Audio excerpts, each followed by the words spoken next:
የሰዓት ዜና ይቀጥለዋል። ላይክ ሼር ሰብስክራይብ በማድረግ ቤተሰብ ይሁኑ ማለት ነው።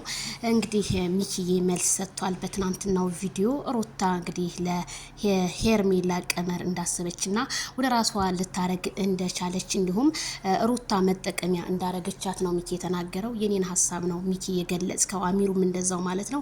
ፍቅርና እሷ እጅና ጓንት ናቸው። እዚህ ውስጥ እየተጎዳች ያለችው ሄርሜላ ናት። በነገራችን ላይ ሚኪ በጣም ቴንኪው። አሁንም ቢሆን ሄርሜላ ከረሜላ ከዚህ ህይወት ካልወጣች መቼም ቢሆን ሩታ አትፋታትም። ለምን ብትለኝ ከነሱ ርቃ ነው ማይክል ጃክሰንን ማግኘት የምትችለው እንጂ ከሩታ ሆና ግን ማይክል ጃክሰንን በፍጹም እንደማታገኝ አስረግጬ ነው የምነግራችሁ። ስለዚህ ሄርሜላ ከረሜላ እንግዲህ ወንድምሽን ቪዲዮ ትሰሚዋለሽ። አንቺ ለምን መራቅ እንደተሳነሽ አላቅም። ስለዚህ አንቺ የዋህ ነሽ።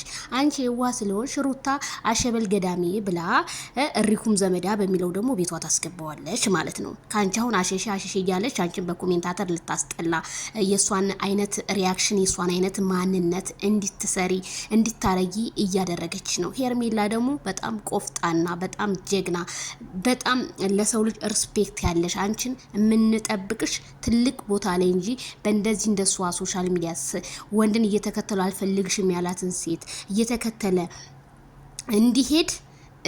እንደሄደች አንቺን አንጠብቅሽም። ስለዚህ አንቺ ራስሽን ከእንደዚህ አይነት ውስጥ ማስወጣት አለብሽ። አሚሩ እውነትክን ነው። ፍቅር እና ሩታ ጓደኛ ማቾች ናቸው፣ የአንድ ሰፈር ልጆች ናቸው። አዎ በፊትም ይተዋወቃሉ። ስለዚህ ተመካክረው የሰሯት ድራማ ናት እንጂ ሩታ ከዚህ ውስጥ አውጪ። ማንሽ ሄርሜላ ራስሽን አውጪ። ሄርሜላ ራስሽን አውጪ። በቃ ምንም አታስፈልግሽም ሩታ። እንዴት ነው የባል ሚስት ሆና ጓደኛ የምትሆነው? ይሄ ቂልሽን አሞኝ ብለሽ ሩታ አላሽ ብለሽ በራስሽ ቪዲዮ ከሚኪ ጋር ከአሚሩ ጋር መንጣት ትችያለሽ፣ ከነ አማንዮ ጋር መንጣት ትችያለሽ፣ ከተለያዩ ወንድሞችሽ ጋር በጣም ላንቺ ትላልቅ ክብር ሪስፔክት ያላችሁ። የዛን ዛት ማይክል ጃክሰን የኔ ማር የኔ ወለላ ያላንቺ እኮ ሰው የለም እያለ ማይክል ጃክሰን ይመጣል። ማይክል ጃክሰን እሷን እየፈተናት እንጂ አንቺን አይጠላሽም። ግን አንቺን እየጠላሽ መስሎሽ ከሷ ጋር ትከታያለሽ። በፍጹም አብርሃም አይጠላሽም። ይሄ ቪዲዮ እንዲደርስ ላይክ ሼር ሰብስክራይብ ቤተሰብ